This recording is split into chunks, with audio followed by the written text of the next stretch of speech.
యేసుని ప్రేమ ఛానల్కి స్వాగతం. దయచేసి ఈ ఛానల్ని లైక్ చేయండి, షేర్ చేయండి, సబ్స్క్రైబ్ చేయండి. ప్రియ శ్రోతలు, ఈరోజు మనం 61 కీర్తన నుండి పాఠం ప్రారంభించుకోబోతున్నాము. జాగ్రత్తగా వినండి. ఈ కీర్తనలో భక్తుల ప్రార్థన, ఆక్రందన తేటగా వినిపిస్తాయి.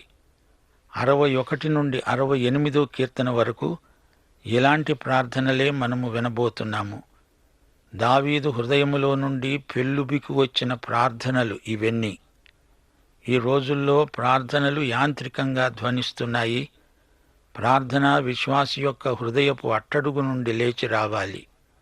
తంతివాయిద్యములతో పాడదగిన దావీదు కీర్తన, ఈ కీర్తనలోని ప్రార్థన మన స్వంత ప్రార్థనగా చేసుకోవచ్చు. దేవా, నా మొర్ర ఆలకించు, నా ప్రార్థనకు చెవియొగ్గు. నా ప్రాణము తల్లడిల్లగా భూదిగంతముల నుండి నీకు మొర్ర పెడుతున్నాను. నేను ఎక్కలేనంత ఎత్తైన కొండపైకి నన్ను ఎక్కించు. నీవు నాకు ఆశ్రయముగా ఉన్నావు. శత్రువుల ఎదుట నీవే నాకు బలమైన కోటవు. భూదిగంతాల నుండి దావీదు ప్రార్థిస్తున్నాడు. దావీదుకు దేవుడు భూదిగంతాలలో కనపడుతున్నాడు. తాను దేవునికి దగ్గరగా జరిగి వస్తున్నాడు. తన ముందే ఎత్తైన కొండ కనపడుతున్నది. తాను ఎక్కలేడు, దేవుడే ఎక్కించాలి. ఆ కొండ యేసే. 1 కొరింథీ 10:4 అందరూ ఆత్మ సంబంధమైన ఒకే పానీయము పానం చేశారు. ఏలయనగా తమను వెంబడించిన ఆత్మ సంబంధమైన బండలోనిది త్రాగారు. ఆ బండ, రాయి క్రీస్తే. ఆయన నేను ఎక్కలేనంత ఎత్తున ఉన్నాడు. ఆయనే నన్ను పైకి ఎక్కిస్తాడని దావీదు విశ్వాసం. ఆయనే కోట, ఆశ్రయదుర్గం. శత్రువుల బారి నుండి ఆయనే కాపాడతాడు. యుగయుగములు నేను నీ గుడారంలో నివసిస్తాను. నీ రెక్కల చాటున దాక్కుంటాను సెలా. అనగా ఆగు, చూడు, విను. దేవుని రెక్కల చాటున మనకు క్షేమము, భద్రత. ప్రభువు కూడా యెరూషలేమును సంబోధించి తన రెక్కల చాటుకు రమ్మని పిలిచాడు. 5 దేవా, నీవు నా మొక్కుబడులను అంగీకరించావు. నీ నామమునందు భయభక్తులు గలవారి స్వాస్థ్యము నీవు నాకు అనుగ్రహించావు. దావీదు ఎన్నో మొక్కుబళ్ళు చెల్లించేవాడు. చెల్లిస్తాను అని ఒప్పుకున్నది చెల్లించి తీరాలి. దేవుడు దావీదును ఈ విషయంలో ఎంతో ఆశీర్వదించాడు. 6-7 రాజునకు దీర్ఘాయువును కలుగజేసెదవుగాక. అతని సంవత్సరాలు తరతరాలు గడచునుగాక. దేవా, నీ కనికరము నాకు దయచెయ్యి. దావీదు ఎల్లప్పుడూ దేవుని కనికరాన్ని కోరుతున్నాడు. దేవుణ్ణి మన అంతస్తుకు దించకూడదు. ఆయన ఉన్నత అంతస్తుకు మనము ఎదగాలి. యెషయా దేవాలయమునందు చూచిన దర్శనం మనకు కలగాలి. ఉన్నత సింహాసనముపై ఆయన ఆసీనుడై ఉన్నాడు. ఆయన సన్నిధిలో మనకు లోతైన ప్రత్యక్ష అనుభవం కలుగుతుంది. మన అపవిత్రత, ఆయన మహాపరిశుద్ధత, చుట్టూరా ఉన్న ప్రజల అక్కర, ఈ 3 తేటగా కనిపిస్తాయి. దావీదు ఇదే ప్రత్యక్షతను అనుభవించిన వ్యక్తి. 7-8 దేవుని సన్నిధిని అతడు నిరంతరము నివసించునుగాక. అతన్ని కాపాడడానికి కృపాసత్యములను నియమించు. దినదినము నా మొక్కుబడులు నేను చెల్లించునట్లు నీ నామమును నిత్యమును కీర్తిస్తాను. ప్రియ శ్రోతలారా, 61 కీర్తన పరిమాణంలో చిన్నదే గాని పరిణామంలో గొప్పది. ఈ కీర్తనలో 4 ప్రాముఖ్య సత్యాలు వివరించబడ్డాయి. 1 దూరం. భూదిగంతాల నుండి దావీదు మొర్ర పెడుతున్నాడు. నీవెక్కడ ఉన్నా దేవుడు నీ ప్రార్థనలు వింటాడు. ఆయనకు నీకు మధ్య దూరమే లేదు. యెహోవా దృష్టి నీతిమంతుల మీద ఉన్నది. ఆయన చెవులు వారి మొరలకు ఒగ్గి ఉన్నాయి. దావీదు భూదిగంతాల నుండి మాట్లాడినా దేవుడు విన్నాడు, ప్రార్థనకు జవాబిచ్చాడు. 2 లోతు. నీవు ఎంత లోతుకు పడిపోయినా, దిగజారిపోయినా దేవుడు నిన్ను పైకి ఎత్తగలడు. ఎక్కలేనంత ఎత్తైన కొండపైకి ఎక్కించగలడు. నీవు అడుగున పడిపోతే ప్రార్థించు, దేవుడు నిన్ను స్థిరమైన రాయి మీదికి ఎక్కిస్తాడు. కొండపైకి నిన్ను ఎత్తుకుంటాడు. మరల నీవు ఎన్నటికీ కృంగిపోవు. 3. ప్రమాదం, అపాయం. శత్రువులు చుట్టుముట్టారు. అప్పుడు నీవు దేవుని అతి పరిశుద్ధ స్థలంలోకి, ఆయన రెక్కల చాటుకు వెళ్ళిపో. అక్కడ దేవుని మహిమ నివసిస్తుంది. దేవుడు తన వారిని కాపాడతాడు. నీ జీవితాంతము వరకు ఆయన నీకు తోడై ఉంటాడు. 4వ అంశం, ఆనందం. ప్రార్థనలో మనకు ఆనందమున్నది. ఆపదమృక్కుల ప్రార్థన అర్థం లేనిది. ఈ కీర్తన ముగింపులో దావీదు దేవునికి స్తుతి సమర్పిస్తున్నాడు. దేవుని కృపాసత్యములను స్మరిస్తున్నాడు. ప్రార్థన పరిస్థితులను మారుస్తుంది, మనుష్యులను కూడా మారుస్తుంది. ప్రార్థించే వ్యక్తి, నీవు ఎవరి కోసం ప్రార్థిస్తున్నావో ఆ వ్యక్తి, వీరిద్దరిలో మార్పు వస్తుంది. కీర్తనలో దూరము, లోతు, అపాయము, ఆనందం ఉన్నాయి, గుర్తించండి. ఇప్పుడు 62వ కీర్తనలోకి వస్తాము. ఇదొక ప్రత్యేకమైన కీర్తన. ప్రధాన గాయకునికి ఎదుగుతూను అనే రాగం మీద పాడదగిన కీర్తన. 39వ కీర్తన కూడా ఇదే రాగం. విశ్వాసమును గురించిన ఏకైక కీర్తన ఇది. ఈ కీర్తనలో విశ్వాసమే విజయం. మానవుని శక్తి నిష్ప్రయోజనం. కష్టాలలో మనకు విజయమిచ్చేది విశ్వాసమే. స్థిరమైన విశ్వాసం మనకెంతో అవసరం. ఇదే విషయాలు ఇక్కడ చర్చించబడ్డాయి. మానసికంగా, శారీరకంగా దావీదు ఎంతో సంక్లిష్ట స్థితిలో ఉన్నప్పుడు ఈ కీర్తన అతని హృదయములో నుండి వెలువడింది. 2 సమూయేలు 15వ అధ్యాయం 30వ వచనం. దావీదు ఆలివు చెట్ల కొండ ఎక్కుతున్నాడు. ఏడుస్తూ తల కప్పుకొని పాదరక్షలు లేకుండా కాలినడకన వెళ్తున్నాడు. దావీదు జీవితంలో అది ఎంతో గడ్డు సమయం. అబ్షాలోము యెరూషలేము మీదికి దండెత్తి వస్తున్నాడు. కొందరు దావీదు పక్షము, మరికొందరు అబ్షాలోము పక్షము అయ్యారు. అహీతోపెలు మంత్రివర్గంలో ముఖ్యమైన వ్యక్తి. అతడు కూడా అబ్షాలోము వైపు చేరాడు. సీబా అనేవాడు మెఫీబోషెతు సేవకుడు. అతడు వచ్చి మెఫీబోషెతు కూడా శత్రుపక్షమే అని చెప్పాడు. దావీదు పారిపోతున్నాడు. షిమీ అనేవాడు దావీదును వెంబడిస్తున్నాడు. దావీదును శపిస్తున్నాడు. అబ్షాలోము యెరూషలేములోకి వచ్చాడు. ప్రజలతనికి జేజేలు చెప్తున్నారు.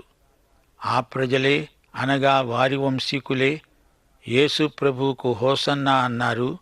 అదే నోటితో ఆయనను సిలువ వెయ్యి అని కేకలు పెట్టారు. ఒకప్పుడు దావీదుకు జయం అన్నవారు ఇప్పుడు అబ్షాలోముకు జయం అంటున్నారు. దావీదు మనస్సు వికలమైపోయింది. అలాంటి పరిస్థితుల్లో అతడు ఈ కీర్తన పాడుకుంటున్నాడు. ఈ కీర్తనలోని ఆధ్యాత్మిక పరిపక్వత గుర్తించదగినది. ఇది రక్షణ గీతం, స్తుతి గీతం. ఇందులోని ప్రతి వచనంలో భక్తిభావం తొణికిసలాడుతుంది. తానున్న మానసిక సంక్షోభంలో ఇంత గొప్ప కీర్తన అతడు ఎలా రాయగలిగాడో ఊహించండి. మొదట విశ్వాస పరీక్ష. 1 నుండి 3వ వచనం వరకు. నా ప్రాణము దేవుణ్ణి నమ్ముకొని మౌనముగా ఉన్నది. ఆయన వలన నాకు రక్షణ కలుగుతుంది. ఆయనే నా ఆశ్రయదుర్గం. ఆయనే నా రక్షణకర్త. ఎత్తైన నా కోట ఆయనే. నేను అంతగా కదిలించబడను. ఎన్నాళ్లు మీరు ఒకనిపై పడతారు? ఒరుగుతున్న గోడను, పడబోయే కంచెను ఒకడు పడద్రోసినట్లు మీరందరూ ఎన్నాళ్లు ఒకణ్ణి పడద్రోయాలని చూస్తారు? దావీదు దేవుని చేత అభిషేకించబడినవాడు. అతడు దేవుని స్వాధీనంలో ఉన్నాడు. దావీదుకు అట్టి విశ్వాసం ఉన్నది, అచంచలమైన విశ్వాసం. ఇతరులు అది అపజయం అనుకోవచ్చు గాని దావీదుకు విశ్వాస పరీక్ష. తాను పారిపోతున్నాడు, అయినా విజయం తనదే. సాదోకు అనే ప్రధాన యాజకుడు దావీదు వెంబడి వచ్చాడు. అతడు దేవుని మందసాన్ని తెచ్చాడు. దావీదు సాదోకును వెనక్కు వెళ్ళిపోమన్నాడు. దావీదు అన్నాడు, 2 సమూయేలు 15వ అధ్యాయం 25-26 వచనాలు. సాదోకు, దేవుని మందసాన్ని పట్టణములోనికి తిరిగి తీసుకొని పో.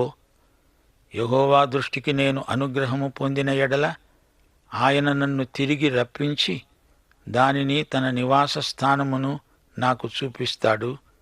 నీ యందు నాకు ఇష్టం లేదని ఆయన సెలవిచ్చిన ఎడల ఆయన చిత్తం నీ దృష్టికి అనుకూలమైనట్లు నా ఎడల జరిగించు అని నేను చెప్తాను. ఇది దావీదు యొక్క పరిపూర్ణ విశ్వాసం. సోదరుడా, సోదరి, అంత గొప్ప విశ్వాసం నీకు ఉన్నదా? ఒరుగుతున్న గోడ, పడబోయే కంచె. సీబా దావీదు అనుగ్రహము పొందగోరి మెఫీబోషెతు మీద చాడీలు చెప్తున్నాడు. అహీతోపెలు తనకు వెన్నుపోటు పొడిచాడు. ఇలాంటి వారు తన చుట్టూ ఉన్నారు. అయినా దేవుని చిత్తమే సిద్ధించుగాక. అతని ఔన్నత్యము నుండి అతన్ని పడదోయడానికే వారు చూస్తారు. అబద్ధమాడడం వారికి సంతోషం. వారు తమ నోటితో శుభవచనాలు పలుకుతూ అంతరంగంలో దూషిస్తారు. షిమీ దావీదును దూషిస్తున్నాడు. ఒకప్పుడు ఈ షిమీ దావీదును ఎంతో పొగిడాడు. ఇప్పుడు తెగడుతున్నాడు, రాళ్లు వేస్తున్నాడు. దావీదు వద్ద అబీషై అనే సేనాపతి ఉన్నాడు. అతడన్నాడు, ఈ చచ్చిన కుక్క నిన్ను శపింపనేలా? నీ చిత్తమైతే నేను వానిని చేరబోయి వాని తల ఛేదించి వస్తాను. కాని దావీదుకు ఒకటి తెలుసు, పగ తీర్చుకోవడం దేవుని పని. దావీదు అన్నాడు, శపింపనీయండి. దావీదును శపించమని యెహోవా వానికి సెలవీయగా నీవు ఈలాగున ఎందుకు చేస్తున్నావని ఆక్షేపణ చేయగలవాడెవడు? దేవుని అనుమతి లేనిదే అతడు నన్ను దూషించగలడా? గనుక అతణ్ణి దూషించనీయండి, దేవుడే చూచుకుంటాడు. ఇప్పుడు విశ్వాసం పనిచేసే సమయం వచ్చింది. 5వ వచనం. నా ప్రాణమా, దేవుణ్ణి నమ్ముకొని మౌనంగా ఉండు. ఆయన వలననే నాకు నిరీక్షణ కలుగుతున్నది. ఆయనే నా రక్షణ దుర్గం, నా రక్షణాధారం. నా ఎత్తైన కోట ఆయనే, నేను కదిలించబడను. నా రక్షణకు, నా మహిమకు దేవుడే ఆధారం. నా బలమైన ఆశ్రయదుర్గం. నా ఆశ్రయము దేవుని యందే ఉన్నది. జనులారా, ఎల్లప్పుడూ ఆయన యందు నమ్మకం ఉంచండి. ఆయన సన్నిధిలో మీ హృదయాలు కృమ్మరించండి. దేవుడు మనకు ఆశ్రయము. సెలా. జీవితంలో సంక్లిష్ట పరిస్థితిలో, సంక్షోభంలో విశ్వాసం పనిచేస్తుంది. పనిచేసే విశ్వాసమే మనకు కావాలి. నిజమైన ప్రార్థన అనగా విశ్వాసిలో నుండి పరిశుద్ధాత్మ దేవునితో మాట్లాడే అనుభవం, కుమారుని ద్వారా తండ్రితో మాట్లాడే అనుభూతి. దావీదు దేవుని యందు నిరీక్షణ ఉంచాడు. తనకు శ్రేష్టమైనది ఏదో అదే దేవుడు తనకు బయలుపరుస్తాడు. అతని జీవితమే ఒక ప్రార్థన. అతని నిరీక్షణలో విశ్వాసం పరిపక్వతను పుంజుకుంటుంది. 1 తెస్సలోని పత్రిక 5వ అధ్యాయం 17వ వచనం. ఎడతెగక ప్రార్థించండి అని పౌలు హెచ్చరిక. అనగా నీ ప్రార్థన సఫలమైందనే నిరీక్షణ నీలో కొనసాగుతూ ఉండాలి. ఈ కీర్తనంతా ప్రార్థన వాతావరణంతో నిండిపోయి ఉంది. అతని జీవితము, అతని చర్యలు ప్రార్థన చేత ప్రభావితమై ఉన్నాయి. దావీదు యెరూషలేము నగరాన్ని విడిచి వెళ్తూ విలపించాడు. కాని అతని హృదయంలో లోతైన ప్రార్థన అనుభవం ఉన్నది. దేవునితో ఎక్కడికైనా వెళ్ళగలడు, ఎక్కడైనా ఉండగలడు. కఠిన పరిస్థితులను బట్టి అతనిలో ఎలాంటి చేదు అనుభవము కలగలేదు. నా ప్రాణమా, దేవుణ్ణి నమ్ముకో, మౌనముగా ఉండు. ఆయన వల్లే నాకు నిరీక్షణ అనగలిగాడు. దేవుడే నా ఆశ్రయ దుర్గం. ఇది అచంచలమైన విశ్వాసం. ఆయన బలమైన రాయి, రక్షణ శిల. మత్తయి శుభవార్త 21వ అధ్యాయం 44వ వచనంలో ప్రభు అన్నాడు, ఈ రాతి మీద పడేవాడు తునకలైపోతాడు. గాని అది ఎవని మీద పడుతుందో వానిని అది నలిచివేస్తుంది. యేసుక్రీస్తే ఆ రాయి. చేతితో చెక్కబడని ఈ రాయి భూమి మీద పడబోతోంది. నీవు నేను ఈ రాతి మీద నిలుస్తున్నాము, మనకది రక్షణ దుర్గం. మనము తొట్టిల్లవచ్చు గాని ఆ రాయి ఏమాత్రమూ కదలదు. 1 కొరింథీ 3:11 వేయబడినది తప్ప మరొక పునాది ఎవడునూ వేయనేరడు. ఈ పునాది యేసుక్రీస్తే. ఆయనే నాకు ఆశ్రయశిల. దావీదు కూర్చున్న సింహాసనం కదిలింది. యెరూషలేము కలవరంలో ఉన్నది. ప్రజలు తనను విడిచిపెట్టారు. కాని నేను రక్షణార్థమైన శిలపై నిలిచి ఉన్నాను. ఈ పాఠం దావీదు బాగా నేర్చుకున్నాడు. 7-8 వచనాలు. ఇది వ్యక్తిగతమైన కీర్తన. నా రక్షణ, నా మహిమ, నా బలం, నా ఆశ్రయం అంటున్నాడు దావీదు. ఇప్పుడు 9వ వచనం. విశ్వాసము యొక్క విజయం ఇందులో వ్యక్తం చేయబడింది. అల్పులైన వారు వట్టి ఊపిరి, ఘనులైన వారు మాయాస్వరూపులు. త్రాసులో వారందరూ తేలిపోతారు. ఒట్టి ఊపిరి కన్నా అలకనగా ఉన్నారు. బలాత్కారమందు నమ్మిక ఉంచవద్దు. దోచుకొనుట చేత గర్వపడవద్దు. ధనము హెచ్చినా దాన్ని లక్ష్యపెట్టవద్దు. బలము తనదే అని ఒకమారు దేవుడు సెలవిచ్చాడు. 2 మారులు ఆ మాట నాకు వినపడింది. ప్రభూ, మనుష్యులకందరికీ వారి వారి క్రియల చొప్పున నీవే ప్రతిఫలమిస్తున్నావు. కృపచూపటము నీ కార్యమే, అది నీకే చెంది ఉన్నది. శ్రోతలు గమనిస్తున్నారా? గుంపులను నమ్మి ప్రయోజనం లేదు. అహీతోపెలు లాంటి వారిని నమ్మకూడదు. కొత్తగా విశ్వాసులైన వారు ఇదే పాఠం నేర్చుకోవాలి. మనుష్యుల వైపు చూడకూడదు, దేవుని వైపే చూడాలి. నూతన విశ్వాసులు మనుష్యులను బట్టి నిరుత్సాహపడతారు. కాని దావీదు నేర్చుకున్న పాఠమిదే. మనుష్యులను నమ్మకూడదు, దేవుని యందే విశ్వాసానికి ఆధారం. ఆయన నిశ్చలమైన రక్షణ దుర్గం. రాయి, కొండ, బండ ఆయనే. అంతేకాదు, ధనధాన్యాదులను కూడా నమ్మకూడదు. మన లక్ష్యం ధన సంపాదన కాదు. భౌతిక పదార్థాలు మనల్ని మోసగిస్తాయి. బలం దేవునిదే, కృప దేవునిదే. దావీదులో ఎట్టి బలమూ లేదు. అంతా దేవుని యందే ఉన్నది. దేవుడు చేస్తేనే తాను గొప్ప రాజు అయ్యాడు. ఇప్పుడు శత్రువులు తనను తరుముతూ ఉంటే ఇది కూడా దేవుని చిత్తమే అని దావీదు గ్రహించాడు. ఒకవేళ దేవుడు దావీదును తిరిగి రప్పించకపోతే అది కూడా దేవుని చిత్తమే అని చెప్పి దావీదు తృప్తిగా బ్రతకగలడు. సర్వశక్తిమంతుడు దేవుడే. లోకంలో ప్రజలకు ప్రతి ఒక్కరికి అధికార దాహం ఎక్కువగా ఉంది. కాని దేవుని కనికరాన్ని మానవుడు కోరాలి. దావీదు అన్నాడు, సాదోకు, మందసాన్ని తిరిగి తీసుకువెళ్ళు. దేవుని చిత్తమైతే తిరిగి వస్తాను, లేకపోతే అది దేవుని చిత్తం. దేవునికి స్తోత్రం. శ్రోతలారా, దేవుని కృపాసనాన్ని జ్ఞాపకం చేసుకోండి. సిలువను సమీపించండి. సిలువను హత్తుకొనండి. దేవునితో ఏకాంత సమయం గడపండి. మీ విశ్వాసాన్ని బలపరుచుకొని పనిచేసే విశ్వాసాన్ని కనపరచండి. పాఠం సమాప్తం. ప్రభు అయిన యేసుక్రీస్తు వారి దివ్యకృప, తండ్రి అయిన దేవుని పరమ ప్రేమ, పరిశుద్ధాత్మ యొక్క అన్యోన్య సహవాసము మనకందరికీ నిత్యత్వము వరకు తోడై ఉండునుగాక. ఆమేన్.